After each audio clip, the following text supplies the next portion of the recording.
واقعہ کربلا اس سے ریلیٹڈ نہیں ہے کہ جی ان کے اوپر پانی بند ہو گیا، ان کے اوپر ظلم ہوا، کتنے بندے شہید ہوئے، یہ سیکنڈری چیز ہے. اصل چیز ہے کربلا ہوئی کیوں نبی علیہ السلام کی محنت کو 50 سال کے اندر اس لیول تک پہنچا دیا گیا کہ ہزاروں صحابہ زندہ ہیں اور نبی صلی اللہ علیہ وآلہ وسلم کی پوری اولاد ذبح کر دی جاتی ہے.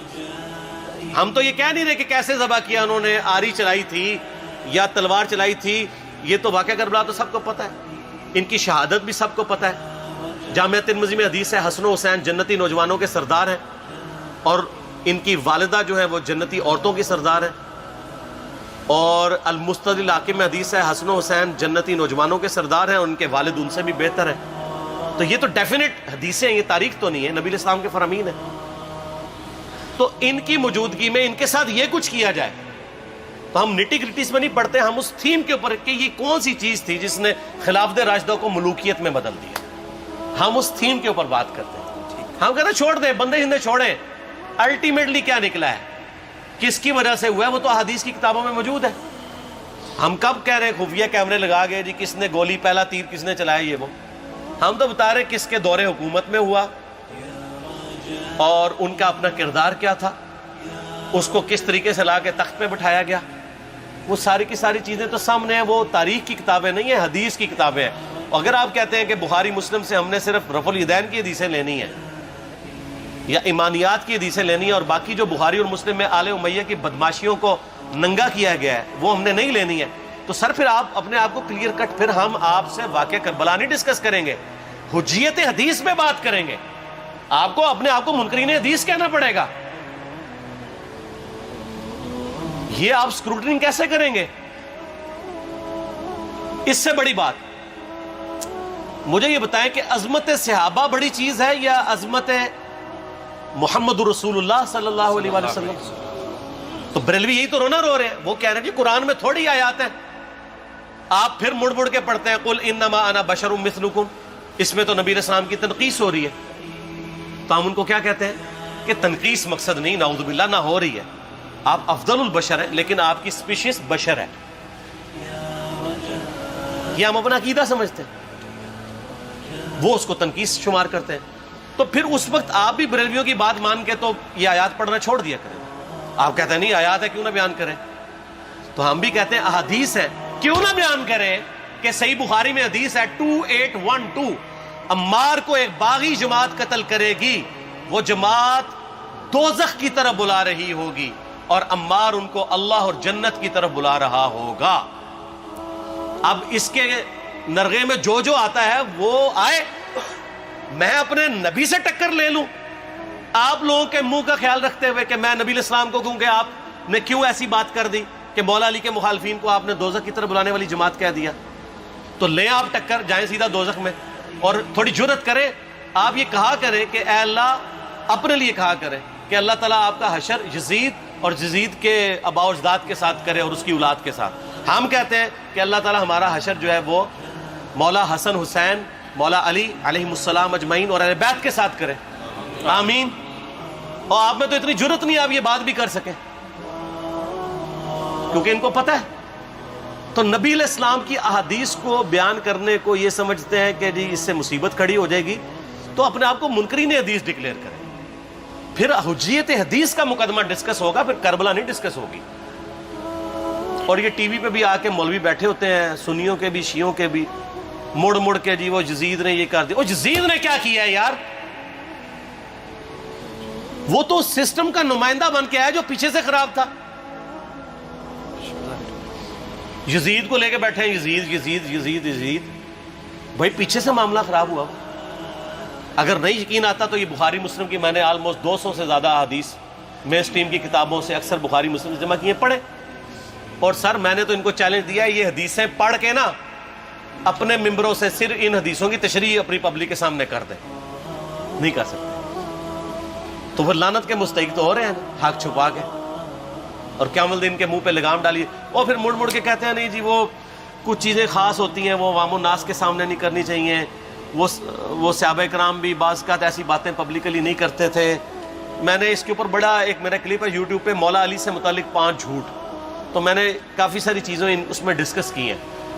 لیکن میں یہ کہتا ہوں کہ اللہ کے بندو جو چیزیں نبی علیہ السلام نے منع کی ہیں بیان کرنے سے وہ تو ہم ڈسکس کر بھی نہیں رہے. میں نے آج تک آپ کو منافقین کے نام بتائے؟ آپ نے حذیفہ ابن یمان کو بتایا تھے نا آپ صلی اللہ علیہ وآلہ وسلم نے, صحیح بخاری میں آتا ہے. تو میں نے آپ کو بتایا, آپ رازدار رسول تھے, وہ ختم ہوگی بات. میں نے کبھی ڈسکس کی ہے؟ اگرچہ میں نے صحیح مسلم کی حدیث 7035 نمبر ڈسکس کی ہے کہ نبی علیہ السلام نے فرمایا میرے صحابہ میں 12 منافق ہیں, وہ کبھی بھی جنت میں داخل نہیں ہوں گے یہاں تک کہ سوئی کے ناکے سے اونٹ نہ گزر جائے, اور ان میں سے 8 ایسے ہے جس کی کمر پہ دوبیلا پھوڑا نکلے گا. میں نے آج تک آپ کو بتایا کہ کس کس کی کمر پہ دوبیلا پھوڑا نکلا اور اس کی موت اسی پھوڑے میں ہوئی ہے؟ بتایا؟ تو میں تو وہ چیزیں ڈسکس بھی نہیں کر رہا, میں وہ چیزیں ڈسکس کر رہا ہوں جو نبی علیہ السلام نے علامات النبوہ میں بتائی ہیں. یہ امام بخاری حدیث نبوت کی دلیل کے چیپٹر میں لے کے آئے ہیں, اور امام بہقی نے 3500 احادیث پر مشتمل ایک کتاب لکھی ہے دلائل النبوہ, کہ ہم نبی صلی اللہ علیہ وسلم کو نبی کیوں مانتے ہیں, اس کے اوپر. اور اس میں یہ ساری حدیثیں عمار بن یاسر کے قتل والی لے کے آئے ہیں بتانے کے لیے کہ دیکھیں ہمارے نبی علیہ السلام کی نبوت کی دلیل ہے کہ آپ نے اپنی وفات کے آلموسٹ 30 سال کے بعد ہونے والے واقعے کو پہلے ہی بتا دیا. یہ حدیثیں چھپانے والی نہیں, بیان کرنے والی ہیں. علامات النبوہ کی حدیثیں ہیں. آپ کہتے ہیں چھپائیں, اگر کوئی حدیث دنیا میں نہیں چھپائی جا سکتی نا تو علامات النبوہ والی حدیث ہے, کیونکہ وہ تو نبی صلی اللہ علیہ وسلم کی نبوت کو جسٹیفائی کرتی ہے. ورنہ میرا ایک معصومانہ سوال ہے کہ نبی صلی اللہ علیہ وسلم نے یہ باتیں کر کے ان کے زوم میں نعوذ باللہ امت کو مصیبت میں ڈال دیا. آپ نے خود ہی فرمایا کہ یہ ہوگا. کیوں فرمایا آپ نے؟ میں تو بیان کر کے مجرم ہوں, تو جس نے مجھے خبر دی ہے ان کے بارے میں آپ کا کیا خیال ہے؟ یہ مسند احمد کی حدیث یہ میں نے گھر بیٹھ کے بنائی ہے کہ میری بیوی کا کیا حال ہوگا جس پہ خوف کے کتے بھونکیں گے. تو سیدہ عائشہ سے مجھ سے زیادہ نبی علیہ السلام کو محبت تھی, لیکن آپ اللہ کے پیغمبر تھے, آپ نے اپنے گھر کی خبر بھی نہیں چھپائی, بتا دی کہ یہ ہوگا.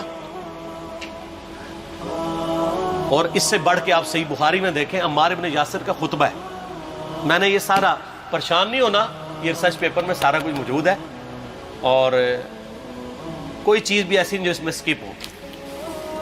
صحیح بخاری میں خطبہ ہے کہ عمار بن یاسر کو مولا علی نے بھیجا کوفے میں. کوفے والے نیوٹرل ہو گئے تھے کیونکہ بصرہ سے سیدہ عائشہ آ رہی تھیں, اور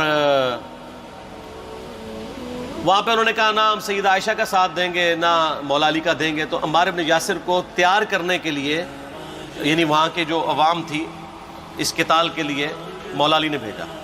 تو سیدنا عمار بن یاسر نے وہاں پہ کوفے کے ممبر پہ خطبہ دیا. بخاری کے الفاظ ہیں, اوپر والی سیڑھی پہ عمار بن یاسر نے حسن ابن علی کو بٹھایا, حالانکہ حسن ابن علی سے 4 گنا بڑی عمر تھی عمار بن یاسر کی, 90 پلس ہو چکے ہوئے تھے, 3-4 گنا ان کی عمر تھی, لیکن اہل بیت کا احترام کیا. خود نچلی سیڑھی پہ بیٹھے. بخاری کے الفاظ ہیں کہ اے لوگو اللہ نے تمہیں آزمایا ہے, ایک طرف دنیا اور آخرت میں تمہارے نبی کی بیوی ہے سیدہ عائشہ, دنیا اور آخرت میں, یعنی عزت اپنی جگہ قائم. یہاں لوگ سمجھتے ہیں کسی کی غلطی آ گئی تو پتہ نہیں کیا ہو گیا, وہ یار اس کا مرتبہ اپنی جگہ ہے, غلطی اپنی جگہ ہے, پیغمبر نہیں ہے وہ. اور دوسری طرف علی ابن ابی طالب ہے. اللہ اب دیکھے گا تم عائشہ کی اطاعت کرتے ہو یا اللہ کی, علی کی نہیں اللہ کی. کیوں؟ یا ایھا الذین آمنوا اطیعوا اللہ واطیعوا الرسول واولی الامر منکم. ان کا اولو الامر مولا علی ہیں, ان کی اطاعت واجب ہے. یہ اللہ نے آزمایا ہے کہ اللہ کی اطاعت کرتے ہو یا عائشہ کی. اور آپ حیران ہوں گے, یہ حدیث امام بخاری حضرت عائشہ کی فضیلت والے چیپٹر میں لے کے آئے ہیں. اگر امام بخاری مشورہ کر لیتے نا ناسبیوں سے تو انہوں نے کہا تھا سر آخری صحیح رکھو, پچھلے والا رہن دو, بلکہ پچھلے والا رکھو آخری والا رہن دو, کہ عائشہ دنیا اور آخرت میں. وہ حدیث گھٹنے کا میں آپ کو طریقہ بتاتا ہوں, کاٹ چھانٹ کرنے کا. وہ آدھی حدیثیں لکھتے ہیں نا, آدھی حدیثیں ایسے لکھتے ہیں امام بخاری کہ سیدہ عمار بن یاسر نے خطبے کے دوران فرمایا کہ سیدہ عائشہ دنیا اور آخرت میں تمہارے نبی کی بیوی ہے, بس. لیکن امام بخاری نے پوری حدیث لی ہے, آگے وہ بھی ڈالا ہے کہ اللہ آزما رہا ہے کہ عائشہ کی اطاعت کرتے ہو یا اللہ کی؟ جیسے آپ کے علماء کر رہے ہیں. صحیح مسلم کی حدیث 6488 آدھی بیان کرتے ہیں سارے مولوی، بریلوی، دیوبندی، اہل حدیث سب. میرے صحابہ کو برا مت کہو. اگر تم میں سے کسی نے احد پہاڑ کے برابر بھی سونا خیرات کر دیا اور میرے صحابہ نے ایک مد یعنی 600 گرام خیرات کی، آدھا کلو، اس کے آدھے کو بھی نہیں پہنچ سکتا بس. حالانکہ یہ مسلم کی حدیث سٹارٹ اس سے ہوتی ہے کہ عبد الرحمن بن عوف کو خالد بن ولید نے گالیاں دی جھگڑے کے دوران. حالانکہ دونوں مسلمان تھے، دونوں صحابی تھے. آپ نے حضرت خالد بن ولید کو بلا کے ڈانٹا، فرمایا تم میرے صحابہ کو برا مت کہو. تو خالد بن ولید نے تو آگے سے نہیں کہا حضور میں بھی صحابی ہوں. ان کو پتا تھا کہ عبد الرحمن بن عوف نے اس وقت اسلام قبول کیا جب اسلام کا مطلب تھا مار، تکلیف اٹھانا، اور خالد بن ولید نے گولڈن پیریڈ میں صلح حدیبیہ کے بعد اسلام قبول کیا. میں اب تم لوگ یہ کر رہے ہو، تم لوگ اگر احد پہاڑ کے برابر بھی سونا خیرات کر دو، یعنی صلح حدیبیہ کے بعد والے لوگ میرے ان کے برابر نہیں ہو سکتے. اور جو فتح مکہ پہ معافی مانگ کے مسلمان ہوئے ہیں طلقاء، مؤلفۃ القلوب آل امیہ، ان کا تو لیول ہی کچھ نہیں ہے. یہاں تو خالد بن ولید کے بارے میں یہ بات کی جا رہی ہے. اور پھر وہ مؤلفۃ القلوب اپنے زمانے میں ممبروں پہ سب و شتم کروائیں سیدنا علی پر. تو سب سے پہلے تو ان کو کہنا چاہیے جن کے بارے میں حدیث تھی کہ تم صحابہ کو گالی مت دینا. ہم نے تو خیر کبھی دی بھی نہیں ہے. اور میں یہ آخری جملہ ان کو ایسا بولتا ہوں کہ جو ان کے دماغ تک ڈرل کر جائے گا کہ آل امیہ نے جو کچھ اپنے دور کے اندر سیدنا علی کی گستاخیاں کی ہیں نا، ہم نے تو ویسی کوئی ایک گستاخی بھی آل امیہ کے بارے میں نہیں کی ہے. میں نے آج تک آل امیہ کے اوپر بائی نیم کسی کے اوپر لعنت کی ہے؟ حالانکہ یہ مولا علی پہ کرتے رہے. یہ ہے لعنتی خود ہو گئے نا، جب مولا علی پہ لعنت کی تو لوٹ آئی. مسند ابی اعلیٰ میں صحیح سند کے ساتھ حدیث موجود ہے، مسند احمد میں بھی موجود ہے کہ سیدنا علی کو جس نے گالی دی اس نے رسول اللہ کو گالی دی صلی اللہ علیہ وسلم.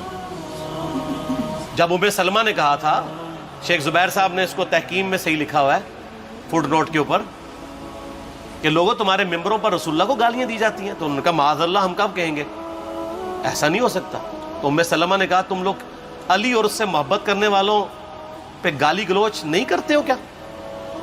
جبکہ میں نبی کی بیوی کہتی ہوں کہ سب سے زیادہ رسول اللہ سے محبت، سیدنا علی سے محبت نبی صلی اللہ علیہ وآلہ وسلم کرتے تھے. لہٰذا جب یہ تم کہتے ہو نا علی پر لعنت، علی سے محبت کرنے والوں پہ لعنت، تو یہ لعنت تو تم نبی علیہ السلام تک لے کے جا رہے ہو نعوذ باللہ، کیونکہ علی سے محبت کرنے والا پہلے نمبر پہ نبی صلی اللہ علیہ وآلہ وسلم ہے.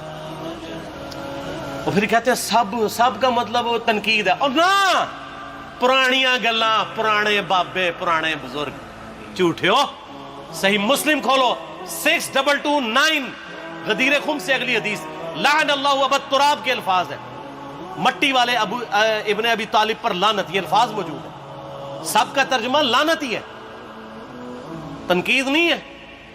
اچھا پھر میرا معصومانہ سوال ہے کہ اس کا مطلب ہے صحابہ پہ تنقید کرنا اچھا کام ہے؟ کہیں گے نہیں. تو بتاؤ یہ برا کام کون کرتا تھا؟ شیعہ کا ابا کون ہے؟ رافضیوں کا ابا کون ہے؟ آل امیہ.